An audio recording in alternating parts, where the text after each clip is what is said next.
Due to the graphic nature of this program, viewer discretion is advised.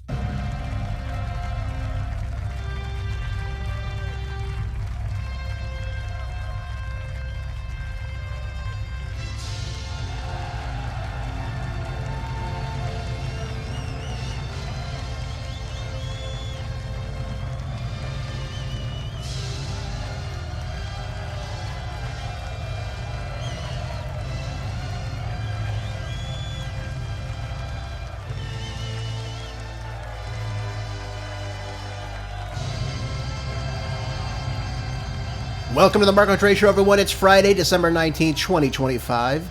This month is flying by, and I think this week is too, as we head into our weekend.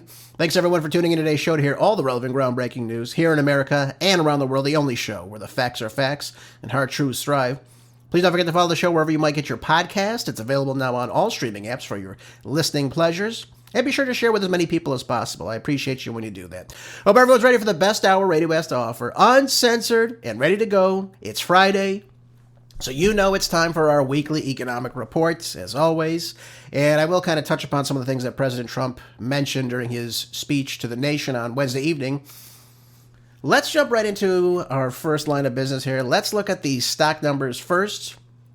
And I got to tell you, it's a very, very good week for the stock market. And overall, a very good year as well. I think you'll be impressed with these numbers. Coming in hot, we have the S&P 500 up 0.78%. The Dow Jones up 0.57% from last week. NASDAQ is up 1.15% from last week, all with modest gains this week versus last week's closing numbers. But how about a year ago? Look at this. Looking at the December 2024 figures for each of these stocks, S&P 500 is up 16% year over year. Dow Jones is up 10.5% year over year. NASDAQ running away with it with 20.5% gains year over year. Again, fueled by the tech investments and, of course, the growth in stocks alike. But let's look at some of the tech stocks right now. NVIDIA is up this week at 3.82%. Bitcoin is up at 0.56%. Apple down just a little bit at 0.32%. Microsoft up 0.22%. Google or Alphabet is up 0.78%. And Amazon at 0.84%. Again, fairly good. Obviously, Amazon rising due to the holidays and the people buying. We're seeing Google up because of the AI investments and, of course, advertising recovery. Modest gains for Microsoft, still a steady performance. Again, think about the AI investments that are happening.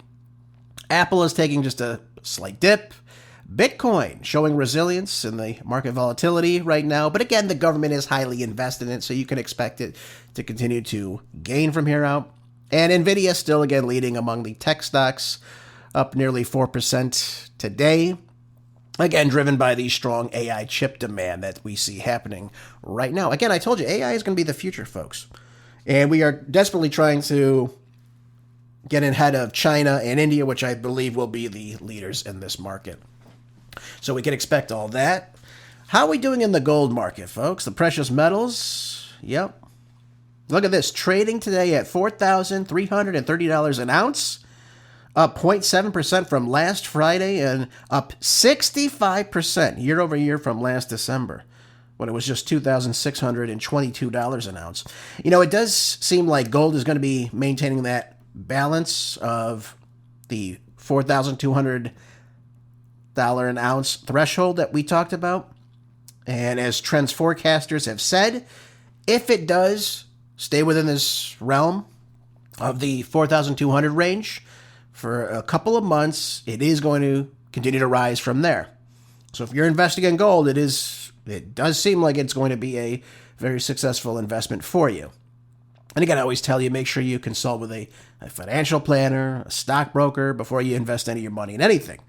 Don't just take my word for it. I'm just telling you these stocks because I want you to invest wisely. Silver pulling at $65.95 an ounce today, up 6.5% from last week on Friday, and up a whopping stellar 127% from this time last year. So we got both gold and silver near record highs right now. And again, these are safe haven assets, folks. So this is why you see the federal Rothschild controlled central banks buying up gold right now, all around the world, by the way. And again, it's been traded for thousands of years. It's always been a stable asset. And especially when we see the paper fiat currencies beginning to fall, gold, among other assets, will always be there to be traded. So that's why you're seeing that right now. And that's why I want you to get investments properly. I want you to look into these things. So always consider investing in precious metals. Again, I always tell you, make sure you consult with someone else first that knows what they're doing. Oil. The oil market looks a little bit bleak right now. We got Brent crude trading at $59.80 per barrel. It's down 3 to 5% from last week's figures and down 19% from last December when it was $73.90 per barrel.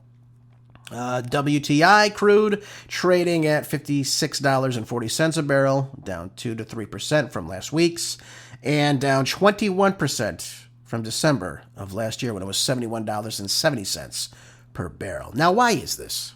Well, most of you know because you listen to my show. Both are at multi-year lows, and again, this is thanks to things like overproduction by what OPEC is doing.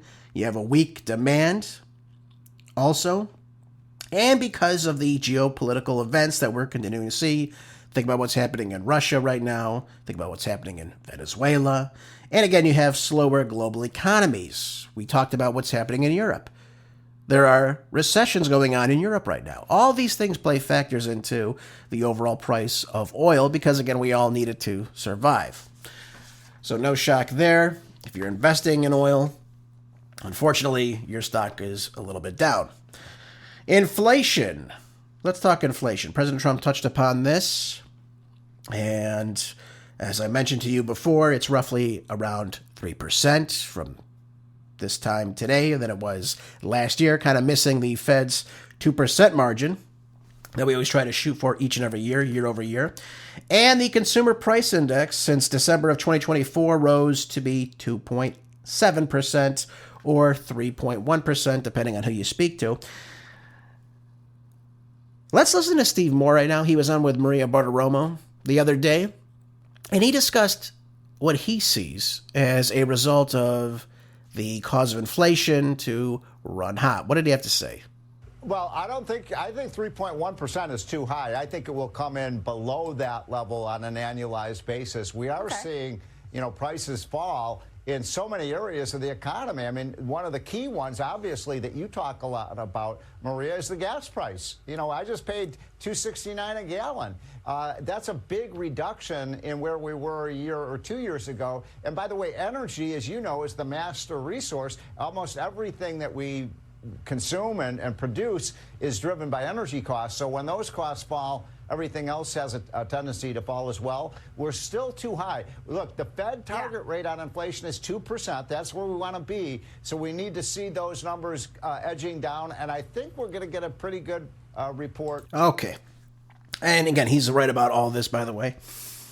When you look at consumer price indexes, when you look at it from where we were a year ago or even 5 years ago, those same products 5 years ago, look at this though. The same products you bought 5 years ago, grocery store, wherever you may be, up overall at 24% more today. So folks, that's hitting your wallets really, really hard. Again, while wage growth, as President Trump announced on Wednesday evening, is improving slowly, it isn't reaching the needs of the middle class, the working, the lower income families as well. So these are a major problem, especially young people who are starting off in their first jobs. This is all affecting all of us. So we've got to take all these things into account. Again, Steve Moore is correct. He goes, the numbers aren't great, but they are starting to shift in the right direction.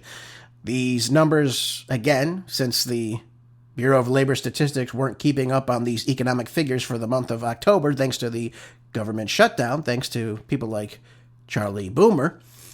Right now, the Bureau of Labor Statistics are saying now that energy prices are up 4.2%, food is up 2.6%, shelter is up 3%, and medical care costs are up 2.9%. Now, again, It's positive because they seem to be dropping. They're going in the right direction, but they're nowhere near where they need to be. And again, Steve Moore has that concern. I have the same concern myself. So we have to look at things where they are. And again, right now, things are not where they need to be. Can they get where they need to be? Of course they can. But this is where the Trump investments need to come into play. This is where bringing back good-paying jobs. This is not outsourcing our jobs or bringing in H-1B visa holders to take the good-paying jobs. This is all, again, going to come as a result of Trump's policies, and only time will tell if that actually works out for us. I tend to be on the optimistic side of this. I think Trump understands right now that the economy is the most important thing. That's why he made the speech the other night. But there are some positives to this. Look at the housing cost. He touched upon this on Wednesday evening. And if you look at the December 2024 median price for a home in America, it was roughly just over $400,000. Now, even the year-to-year over change there was down about 1.8%. Still very high, though. When you look at the median average home price in America in December of 2025, it's now $377,000, down 6% year over year from last year. So here's the problem. Here's the problem, though. You have 60% of people that would like homes that can't afford it. A $300,000 home. That's the problem. So they can't make this happen. So we've got to get wages to kind of meet this demand. This is all very, very important too, by the way. We're seeing the interest rates come down. That may offer up to some leeway for people to get more favorable loans. But the idea that all of a sudden things are great with the housing market, they're in the right direction. They're heading in the right direction. Obviously, building more would be beneficial. Obviously, taking care of the illegal aliens that are taking a lot of the housing up. For, again, young Americans, young families that are just starting out, all these things are a priority. They should be for President Trump. So again, even with the lower prices, high mortgage rates, again, keep monthly payments elevated. That is a big problem here. So we've got to take a look at all this and, again, take this into consideration. Again, you're seeing some listings in various states, like my former home state, California. I mean, the average home price in California is over $750,000. The average for the entire state. Now, if you go into Los Angeles, Orange County, San Diego, San Francisco, the Bay Area, you're looking at well over $1 million homes at least. Now, again, how is someone at an average income looking to start a family that maybe you start off making $80,000, $90,000, $100,000 a year? How is anyone going to pull that? When you have the looming student loan debt, how are they going to do this? How are they going to make ends meet here? And that's what President Trump needs to really hone in on here. Yes, things are coming down. Yes, things are getting better slightly, but they're not where they need to be to make a difference in this upcoming 2026 midterm elections. So he's got to be very confident about this. He's got to, again, continue to show what's going on, but people need to feel this themselves. I was looking at a Fox News poll that 72% of people polled on a Fox News poll, by the way. These are Republicans, I would have to say, by and large. 72% said they viewed the economy either fair or negatively. That is something, again, this is how they were polling at the same time when Biden was in office. It was roughly 70%, saying things were not going as accordingly. So this should be a wake-up call to President Trump. And again, I take these polls with a grain of salt, but nonetheless, if you're getting a poll that's showing you that 72% of Americans are saying, we're not happy about this. We don't like the way things are going. This is where you need to step up, get your Commerce Secretary, get your Treasury Secretary, get your people in line. And again, Trump is a businessman. He should understand this. You've got to open up the markets here. You've got to bring the jobs back here. You've got to bring the production, the manufacturing, leading us in exports versus imports. That would be beneficial for Americans. And if he can do that, you're going to see that economy boom very, very quickly. But economists on Thursday, this is in the Wall Street Journal, warned that the big drop in November inflation had more to do with the data challenges caused by the government shutdown than with the actual changes in the economy itself. Now, unfortunately for those, the data problems, they might be around for months to come. So we didn't even know if these CPI numbers and the overall inflationary numbers are accurate here. But the Labor Department issued a report based on the November pricing after the long government shutdown, when workers weren't able to get together and gather data that they normally would have. So many economists think right now, as a result, that Thursday's report underestimated the change in consumer prices and that the future reports could also be affected by that as well. Essentially, you had no report on the October numbers based on the consumer price index. So you're kind of going in, you're kind of making hypotheses versus the actual statistics on what they could be. Again, it's all going to come down to, you can go there, you can tell people this, you can tell them what you believe. Ultimately, it comes down to how people feel. And the only way to do that, again, is to do what I just said. He's got to start opening up opportunity. Provide for the American people. That's what's going to win here. You could say all day long on Fox News, or you can go on, make any address every day of the week and say, hey, everything's great. But if people don't feel that, if people don't see that, it's not going to work. And like anything, every single election, people are going to vote based on how they feel the economy or who's going to do the best job with the economy. That's why Trump won in 2024. Kamala Harris had no solutions to what issues they caused us. They were giving us 25 to 30% increase in pricing and inflation. It was a disaster. You had essentially no growth for 4 years. You had a decrepit military. You weren't respected on the national stage or even the foreign stage. So all these things play a role in what's happening in people's minds. We believe that President Trump is going to be the person to fix this. I think he can too. But we've got to start showing the American people what exactly it is that you are doing to get us there. They need to see some sort of progress. So if, again, I told you this and I'll say it again, if we don't start making progress in the next roughly 3 to 4 months, you are going to see the Democrats take back that House, possibly even the Senate. And I don't know. Obviously, I don't want that. We know they're not going to grow the economy. But again, people will go and they'll choose whoever they think in their minds is going to be the person that looks after them. And this is why you saw Mamdani win. This is why you saw Wilson win in Seattle. Or Spamberger. Or Cheryl. Or whoever else it was. Prop 50 passing in California. Ridiculous. 9 out of 10 people said they didn't even want it. Yet somehow it passes. Well, I digress. Anyways, we've got to see how these numbers look. Again, if people are weary about where the economy's going, it's going to be a big, big challenge for Republicans to keep the House and the Senate come 2026. All right. Let's talk more about the job numbers, though. This is another thing that people are going to be looking at. This is important. Stay with me on this. President Trump said during his speech the other night that we have more people working now than ever. And I was sitting there going, are you sure about this? Now, I'd love for that to happen. Now, the number we always need to look at is the labor participation rate. That's what we need to look at. And in a good year, good year always we shoot for around, 65%. That would be a great number, somewhere in that range. But right now we're looking at somewhere between 59 and 61% of the able-bodied people working right now. So we want that number to increase, of course. Obviously, we have children that obviously aren't going to work, and people that are retired, obviously, we don't expect them to work as well as they put their time in. But we want the people, the young adults, we want the, obviously, middle-aged people, obviously working, and we want those numbers to increase.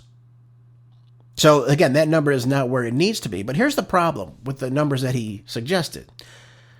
He said that more people are working now than ever. Okay, well, maybe that's true. Maybe it doesn't really matter. The issue is that from January to November of 2025, we lost 1.1 million jobs. Now, in that same time span, we only gained 499,000 jobs. Those are the net losses that we believe happened. They also believe they lost 105,000 in the month of October alone. Now, they came in and said, well, in November, we gained 64,000 jobs. A very small rebound, but it doesn't make up for the total loss of October. You see how this continues on. And again, we don't have the job losses for the month of November, so we didn't even know if we're gaining 64,000 or if we're gaining a little bit. We don't know. So again, these things all need to be taken care of at some point. Again, we saw layoffs concentrated in the tech sectors, manufacturing sectors, and obviously the government itself when we laid people off. All these things have ramifications for how people feel that the economy is going to be doing. So we see the losses now outpacing the gains. This is the problem. This is the major problem with all this. And like I said to you before, unemployment is at 4.6% right now. It was 4% when President Trump took office in January of this year. So we've got to start turning these things in the opposite direction. We need to see the unemployment numbers come down. We need to see the labor force participation rate begin to come up. We need to see the wages begin to come up. President Trump believes, and he said this during his speech, that as a result of the big, beautiful bill and the tax cuts that he's allowing to take place, that we'll start to see next year, that we're going to see wage increases begin to take off. I hope he's right about this. I don't know if he's right about this, but I hope he is right about this. Again, people need to see more money in their pockets. We need to ease the pressure that people are feeling at the gas pumps, when they go to the grocery store, when they pay their energy, their rent, their mortgages, all these. And if he can start to do that, if these prices start to come down drastically, early next year, we'll be fine. But Republicans have got to get to work on this. I mean, I don't understand why we take so long to do these things. That's another major problem. During the government shutdown, they weren't doing a damn thing. They passed very few bills this year. This is all problematic. We want a government that's going to work for us. This is why we elect them. That's why we pay them. So only time will tell how things eventually will turn out. But overall, like I've said to you before, stock market's good. We're seeing things trending in the right direction. And we need to keep that trend going. If that trend continues on, we should be all right. One other thing I want to play for you, though. We have a labor problem. It's what BlackRock Global Fixed Income CIO Rick Ryder has stated. He said this on Fox Business just yesterday. Take a listen. So when you actually break down, so 4.4 is not a disastrous number, but it is trending up. It was 4.1 a couple of months ago. It is trending up. If you get underneath the surface and you look at what I think is a real problem, if you take youth unemployment, people 20 to 24 years old, it's 8.3%. Millennials are having a super hard time today. If you take lower skilled jobs, you take the U6 is 8.7 unemployment. We have an incredible bifurcation in the economy today. Young people are having a really hard time. You saw in the Michigan survey, It's the hardest time getting a job since they've been doing the survey. It's very, very challenged. What we have, low income, young people, small business are really struggling. And I think that is the problem. And I think that unemployment rate is going to keep trending up, but particularly making it difficult for that cohort. And that is the number one problem. Young people are going out and voting in droves. Why do you think Mamdani won? I think it was 80% of, 18 to 25-year-olds or 18 to 29-year-olds. I forget the actual figure. But young adults, either right out of high school, right out of college, right around the age of 30, those people are voting for the Democrats now. They're voting for the Democrats because they don't see any future for themselves. That becomes a major problem. And that voting bloc is going to continue to grow over time as the older populations stop voting or they pass away. All those people that are traditionally conservative, they go away. So Trump has got to understand something. This is the group of people he's got to appeal to. These are the people he needs to help out. And he could do a good service by providing more opportunities, bringing back the good paying jobs. You just heard him say that number might continue to trend up. And what we're seeing in that same group of people, 8.3% of them are unemployed. People don't, by and large, people don't want that, of course. People want the opportunities. They want to work. They want a house of their own. They want a car. They want a family. They want children. This is what people want. And they don't want to be burdened by exorbitant costs constantly. When you go buy groceries, when you buy gasoline, when you're paying your credit card bill and the interest rates on it, or your mortgage rate and the interest rates on it. So again, we've got to see President Trump start to provide opportunities. This year, he's been hyper-focused on foreign affairs. I don't know why he's focused on Venezuela, except for the fact that they have oil that we want, and gold, by the way. He needs to bring these matters at home. He's got to put it under the light and say, listen, what do I need to focus on right now? What can I do to provide opportunity? And at the same time, understand that he's got, 45 to 50 million illegals here. And we were hoping that he was going to get, a lot of these people gone. And I'm not saying that to be, unsympathetic or hateful or anything. I'm just saying people that don't have a right to be here are taking their opportunities. This is what these people believe. And obviously they feel that. They're taking housing. They're taking control of healthcare. They're taking control of opportunities. Maybe you're looking for your first job and you can't get it because someone else is taking it and getting paid a lower salary that the job doesn't want to pay you. All of these things, again, it undercuts growth in opportunity in these fields. So Trump has got to come and he's got to figure this out. He's got to get, the deportations on the way because, 500,000 in 11 months just ain't cutting it. Now, he ran on mass deportations. We voted for that, and we need to see that delivered. That's what it has to come down to. One more thing on the economy, though, before we move on to our other news topics of the day. This is Moneywise. Kevin O'Leary raises a large red flag over Trump's 50-year mortgage idea and warns that you'll be dead before you ever pay it off. Well, exactly. That's the point of it. I think that's the point of it, isn't it, Kevin? Now, this is just some kind of financial engineering because, the amount of interest you're going to have to pay over 50 years, you'll never even own the home. Now, again, it's the same as renting in his view, is what he says here. So he doesn't like the idea. A 50-year period could make the mortgage a lifetime commitment which just replaces your landlord with the bank. Well, obviously. And then when you die, who gets to take the house if you haven't paid it off? Well, I think you understand the point.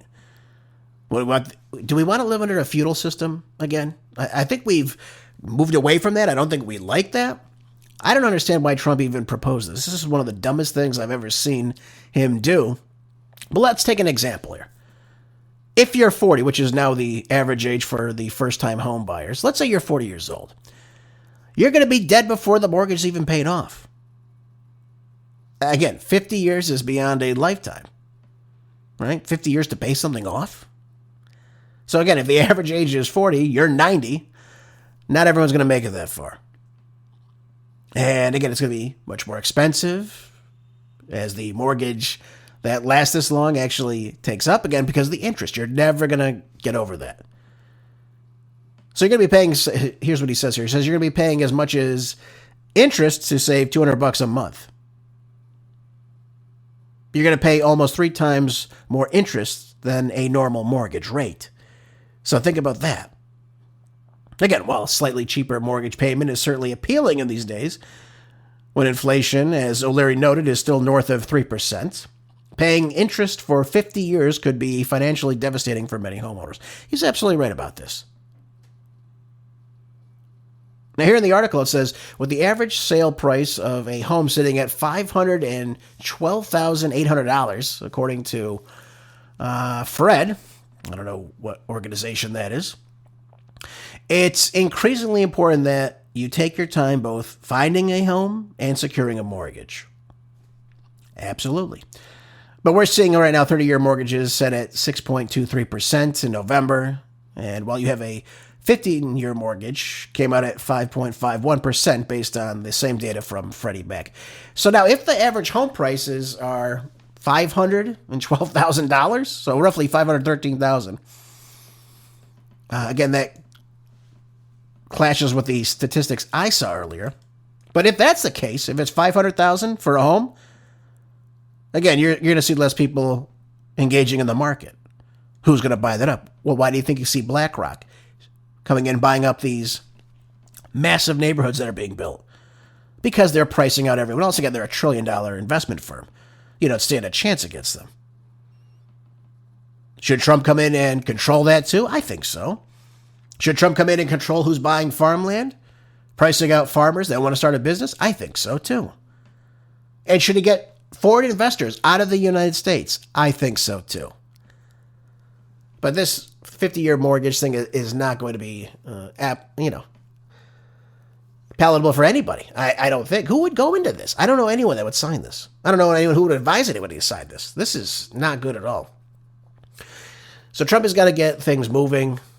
These statistics are not good to the extent that we would like them to be.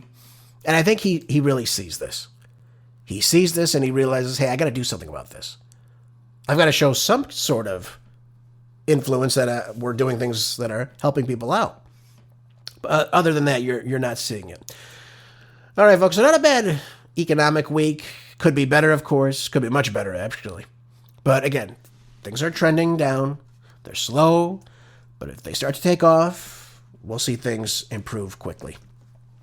All right, let's move on to this case in Fox News. It says the now shooter named Claudio Manuel Neves-Valente is now apparently responsible for the Brown shooting and the MIT professor murder, is what authorities are saying.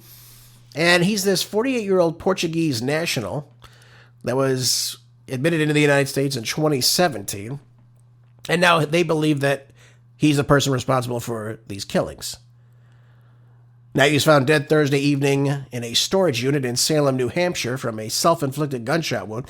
Again, I don't understand this case. I really don't understand this. He came into the United States on a lottery immigrant visa. He appears to be an intelligent person. He was enrolled in Brown University in the fall of 2000 to the spring of 2001, studying physics at the university. And then he withdrew in 2003. But I don't understand why he would randomly come from Miami, where he's said to have lived, travel to Brown University in Rhode Island, just walk into a random room and start shooting people. We're told we have no idea who the shooter is for, 5 days? The shooter was on the loose? And then they're told that we have no camera footage of this guy. When we know there's over 800 cameras on this campus. And they have one grainy image of supposedly the guy's back when he's walking down a street right by police. How do we not have camera footage of what's happening in the room? Obviously, I don't expect us to see that. But how do they not have that footage? Again, how come they don't have a footage of the shooter? Apparently, you would expect many cameras to catch this guy walking through campus with a firearm. How come we don't have this information? How did the police department, how were they so inept from figuring out who this individual was? Again, totally a lack of competence by both the mayor's office and the police department in this case. The fact that the killer could evade police for this long. But I want to hear the evidence about why they believe it's him. So now all of a sudden we're seeing footage of, again, him in a picture. He's not on campus. They're saying, this is the guy of interest.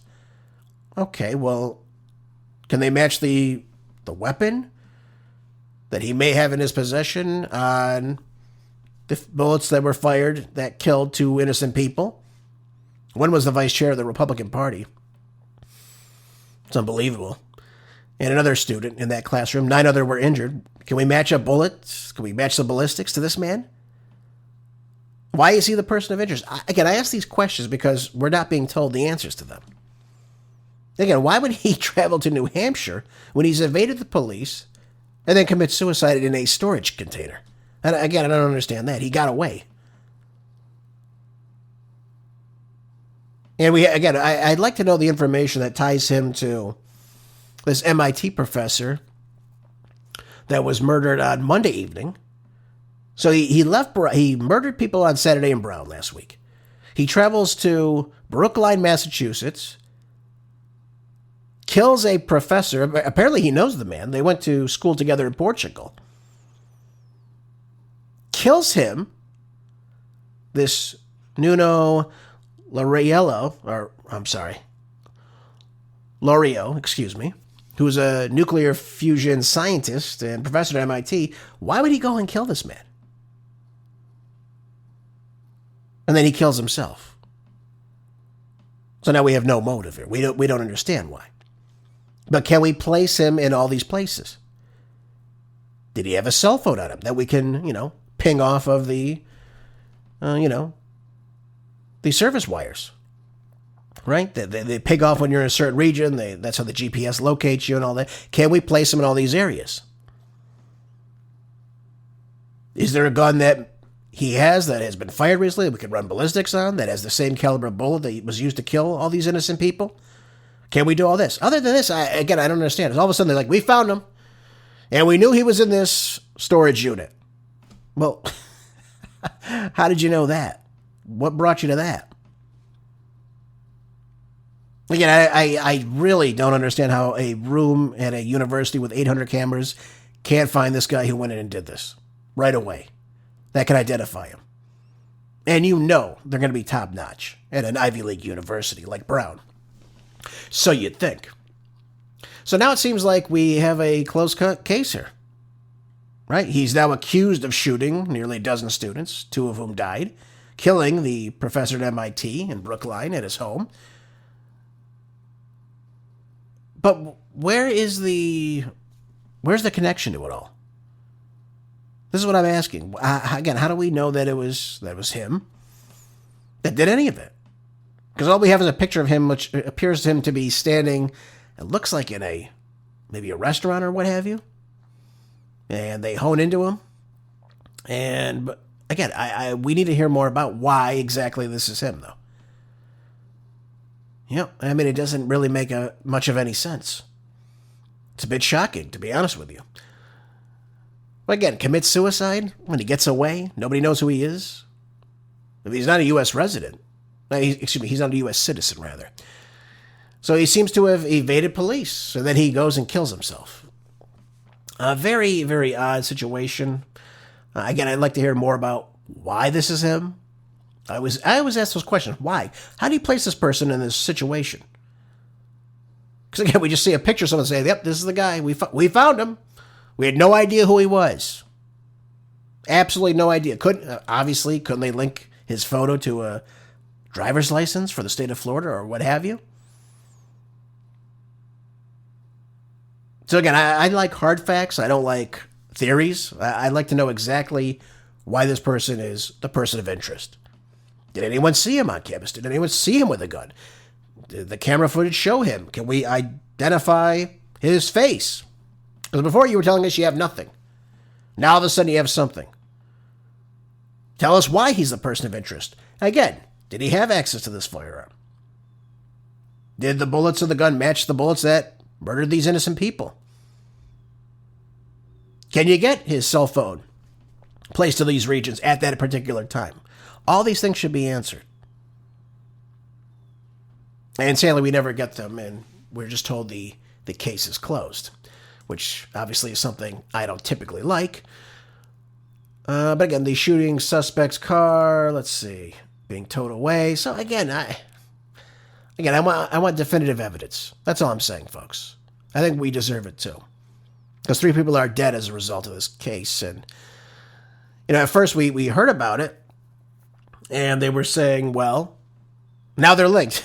And I said, well, how are you going to link something in Brookline, Massachusetts to, Rhode Island? Again, they're not far in distance, but again, it just seems a bit strange to me. That's just my own perspective on it, of course. All right, moving on. So today, we were supposed to have all the Epstein information out. Everything was supposed to be released by today. They had the certain number of the 30-day deadline. So that did not come to, as many of you could understand. The Hill stated that the DOJ will not release full Epstein files to Congress by Friday's deadline. Well, who didn't see that coming? I saw that a mile away, folks. Now, a lot of this results to what Todd Blanche is doing as the assistant DOJ. I'm sorry, the Attorney General, rather, excuse me. And he went on to say that the DOJ is not going to be releasing the full Epstein files on Friday, as required under the new law legislation that was passed in by President Trump. And he told Fox News that the Justice Department would release several 100,000 documents on Friday. And over the next couple weeks, I expect several 100,000 more. Why are we getting it all right now? Isn't this why he signed this into law? So we'll get this information out to the public for people to analyze. And by the way, is there any update on anyone being arrested? We're showing pictures of Bill Gates of hell with allegedly young women. Their faces are redacted from the picture. We're seeing various different world leaders with them. I saw Noam Chomsky in a picture today. What can we do with this? Obviously, we saw the picture of those weird faces, those masks on the walls. I didn't understand that as well. It was extremely creepy and odd. But Blanche went on to say, he said, so today is the 30 days when I expect that we're going to release several 100,000 documents today. And those documents will come in all different forms, photographs, and other materials associated with all of the investigations into Mr. Epstein. Is what Blanche said. Okay, so what's going on with this? Are you charging anybody? Is there any open investigation going on with this case based on the information you're providing us? And if not, why not? You're showing us pictures of these people. Why? Why do I need to see a picture of Bill Gates? I don't want to see Bill Gates. I can't stand Bill Gates. Why are you showing me these pictures? Why are you showing me Noam Chomsky? Or anybody else for that matter? Were these people involved in this activity as well? Or are they absolved from any wrongdoing? So now the DOJ was compelled to turn over the files related to the convicted sex offender Jeffrey Epstein by a bill that got nearly unanimous support in the Congress, if for some reason our DOJ is defying this. And by the way, under law, the DOJ has 15 days to turn over its rationale for any documents being withheld. Now, old Chucky Schumer, old schmuck boomer, yep, there he is, said that not releasing the required files in full amounts is equal to breaking the law. He said the Congress passed and President Trump signed was clear as can be. The Trump administration had 30 days to release all of the Epstein files, not just some. Failing to do so is breaking the law. This just goes to show the Department of Justice, Donald Trump, and Pam Bondi are hell-bent on hiding the truth, is what Schumer said today. And I got to be honest, I agree with him. Why aren't we getting these files? What is so precious about these files? If it was just Epstein and Maxwell, as they continue to tell us now, release the files. Throw it out there. She's in jail. He's allegedly dead. I don't believe it, but they're saying he's dead. Okay. So he's dead. Fine. What about the 200 or alleged victims that are still out there? Did they get any justice? Have you done any reports on events that they believe were illegal that took place, or things that happened to them, or things that they saw? What is the DOJ doing? I saw Bondi last night. She's lighting a menorah for Hanukkah. She's not even Jewish. What the hell are you doing? Get out there and get this information out to us. Get out there and get this investigation going. We have zero rest from this case. And we should have much, much more. Obviously, we understand, folks. There's many more people that are involved in this. Anyone can understand that. Yeah, he went on to say Senate Democrats are working closely with attorneys for the victims of Jeffrey Epstein and with outside legal experts to assess what documents are being withheld and what is being covered up by Pam Bondi. We will not stop until the whole truth comes out. Oh, yeah, okay, whatever. These are the same Democrats who had this information for 4 years and did nothing with it. God only knows why. Look at this. Representatives Robert Garcia from California, who's a dunce, by the way, and Jamie Raskin, the little rascal himself. Yeah, another dunce. Yeah. The top Democrats on the House Oversight and Judiciary Committees said that they were now examining all legal options in the face of this violation of federal law. Yep. Did nothing with it when they were in office, though. And they could have. All the information was there. All the information was there. They could have released it to the public. Yet Kamala Harris on Jimmy Kimmel's show. That's still failing, by the way. I don't even know why. I try to listen to the interview that he had with her. I can't listen to her. I mean, she's such an ignoramus. I can't take it. Making up excuses, couldn't really answer why they didn't release the information if it was so important to them. But we know it's all about going after Trump. We know, again, we know that. Again, I haven't seen any pictures of Trump that are damning. Have you? So again, why not release the information? Get it out there. Now, Representative Thomas Massie, one of the only people I tend to really like in Congress, one of a bipartisan duo that pushed to force a vote on the Epstein Transparency Act, posted a screenshot of the bill on X with the language of the 30-day deadline highlighted. Well, he's right about that. He's absolutely right about it. So who are they covering for? That's my question. Who are they trying to protect here? Because it isn't the victims. You haven't done a damn thing for the victims. Even under Merrick Garland, they didn't do anything for the victims. So now what? Wash and repeat? We have nothing new here? I want to know if there's any blackmail going on as a result of this. I want to know if there's any foreign leaders involved in this. We want to know exactly what happened. Obviously, we don't need every single graphic detail, but we should know if there's crimes being committed, particularly crimes against minors. I think we all can get behind that and understand that that is obviously wrong and it's abhorrent and it's evil. And anyone involved in that should be arrested, charged, jail. God only knows what could possibly be involved in all this. So again, it's a big letdown. I knew exactly this was going to happen, by the way. I knew this was going to happen. They weren't going to release it. They were releasing a little bit of time, some pictures here and there. Oh, okay, yeah. Everything's redacted. I mean, come on. It's so pathetic. Really, when you look at it, it's very, very pathetic. Oh, by the way, one thing that's interesting to me, Tucker Carlson was at America Fest, which is run by TPUSA. And he got up on stage and he totally just defies everybody that was calling him out there, that don't like him. People like Ben Shapiro, who were referring to him and Candace as, not by name, of course, but, referring to them. You can just understand this. And again, I don't really watch this stuff. I don't care for it. This is for, obviously, much younger people. But I really liked what he has to say here. So I'm going to play you a little bit just for, it's Friday. We're having fun. This is what he had to say as he really throws it right back at him. But there are people, particularly Christian ministers, I have noticed, who are preaching a political message and pretending that it's the gospel. So let me just say, and I think my theology is right, I'm hardly a theologian, God is not on any country's side. Certain countries can decide to be on God's side, and that is true for people too. Okay? God doesn't have a partisan affiliation. He doesn't have a nationality. And if someone is telling you otherwise, that is just not true. It is not true. And I would also call your attention to the very obvious prohibitions in the New Testament against killing the innocent. We are not, as Christians, allowed to kill the innocent, period. We are not.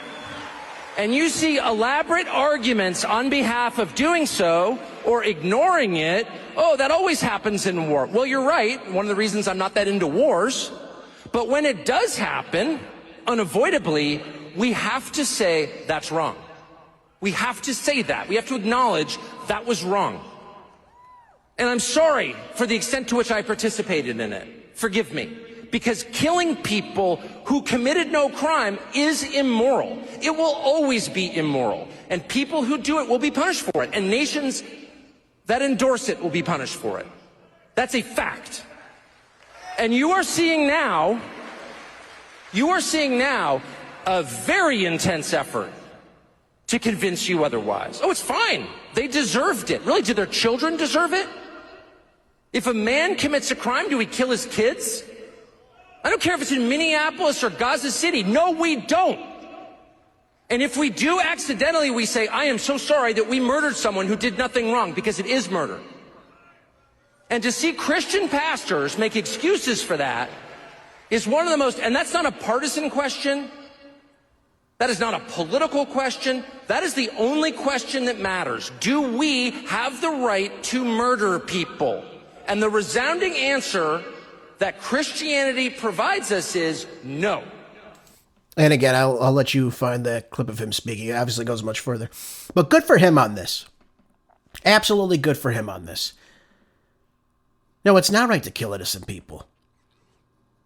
It's not right to kill innocent people in Gaza, the West Bank, in Iran, in Lebanon, in Syria, anywhere. In Venezuela, look at what's happening there. We're killing people. We killed over 81 people in so-called speedboats that can't even reach the United States. Yeah, we're just told because we slapped the narco-terrorist label on them, it's okay to kill people. We've got to get our priorities straight, ladies and gentlemen. And we've got to get out of these foreign conflicts, and we've got to focus on what's happening at home. He's absolutely right about everything that he said, or I have no disagreements with anything he said. One last article before we get into our weekend, folks. Look at this. This was in Newsweek. It says President Trump just issued a major marijuana executive order, and here's what changes. I don't understand this at all either, by the way. I know President Trump is obviously opposed to drug use and alcohol and is a teetotaler, which is why I don't understand this new executive order, which is now classifying marijuana as a Schedule 1 drug, a category that also, was classified as a Schedule 1 drug, classifying it as a, same group as heroin, LSD, ecstasy, there we go, among other drugs. But now the Drug Enforcement Administration is now going to classify it with a Schedule 3 drug, kind of like with Tylenol and things of that nature. So again, I just want to go over this with you because we need to understand what marijuana actually does to you, what it does to the brain. Is it this, benign substance that everyone thinks is just a natural herb that grows in the ground? Now, obviously, the executive order this reclassification will make it much easier for researchers to pursue federally funded medical trials on marijuana and its potential therapeutic uses. That's a bunch of crap, first of all.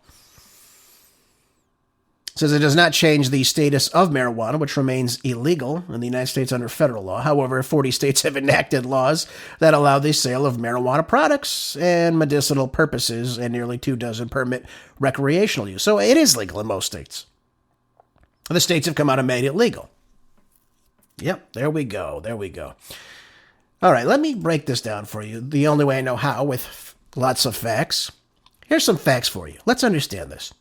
Your average marijuana joint contains over, 2,600 chemicals inside of it, at least 110 of which are extremely toxic to you and, of course, your body.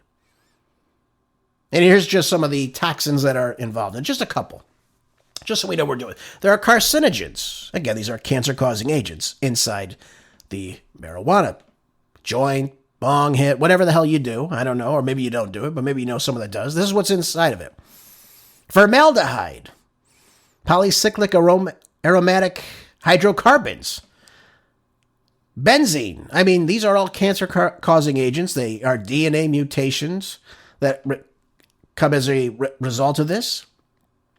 There's respiratory irritants, like ammonia inside of it, again, causing chronic bronchitis, lung damage.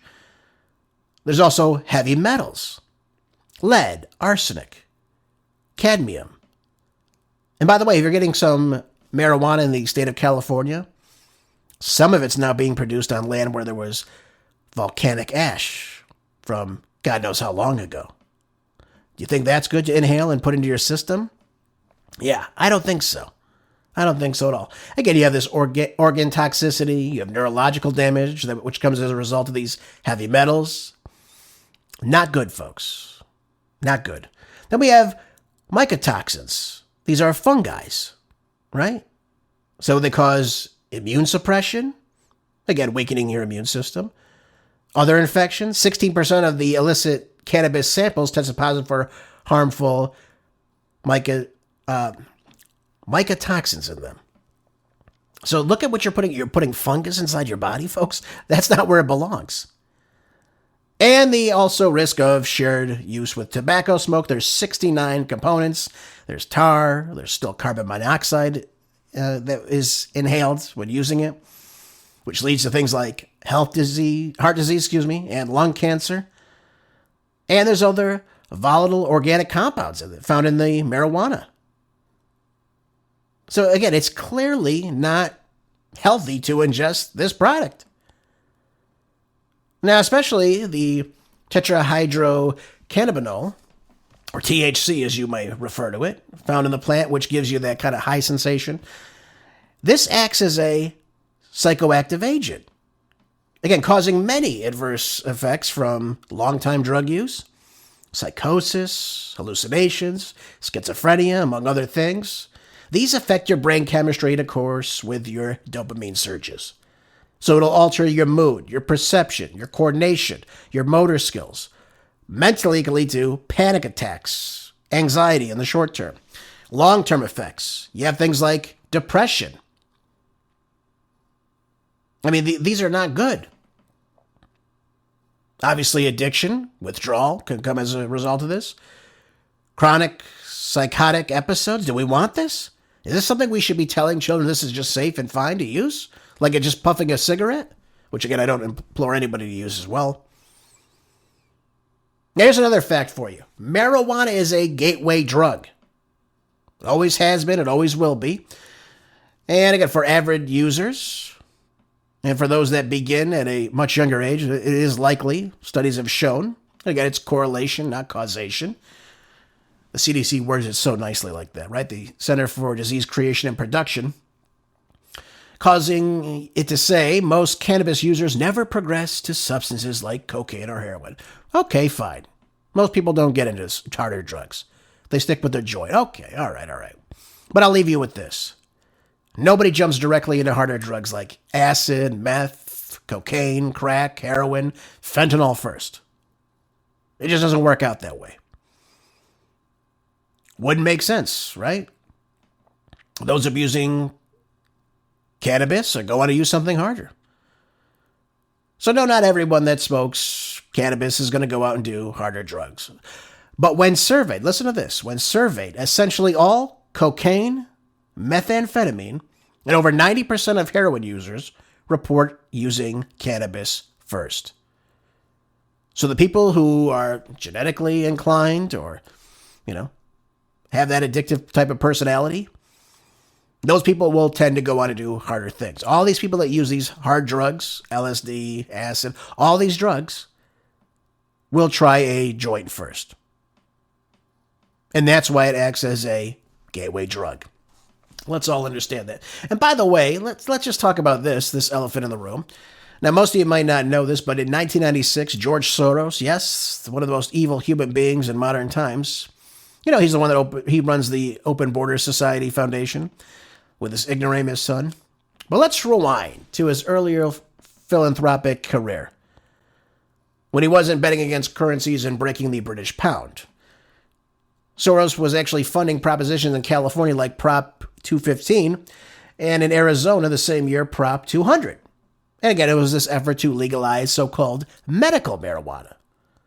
Well, as I just told you, there's nothing medical about it. So both bills ended up passing, and look where we are today. He did the same thing later in Colorado and Washington State, Oregon, around 2012. Seeing a trend here? It starts off as medical marijuana. Hey, it's fine. It's regular, fine for use, recreational use now. This is how they push these things. Slow increments over time. And again, I'm sure George Soros wants the best for American children and adults alike, don't you? And if you believe that, I have some very cheap swampland I can sell you for a discount price in Florida. Perfect for housing developments. Let me just tell you that much. So let me make one more final point here. I'd like to make one more final point on marijuana or cannabis or weed or pot or dope or whatever you call it. Anytime you're ingesting anything hotter than your core body temperature, as smoke is, your body views that as an attack on the body. So over time, this weakens your immune system, folks. But here's something else. The ingestion of THC also leads to things like hormonal imbalances and even rises estrogen inside the body. the female sex hormone. Yeah, do you want that? I don't think so. I really don't think so. So, ladies and gentlemen, I think this reclassification just shows you how far we've fallen as a people. To think that this harmful drug is anything but harmless is beyond me.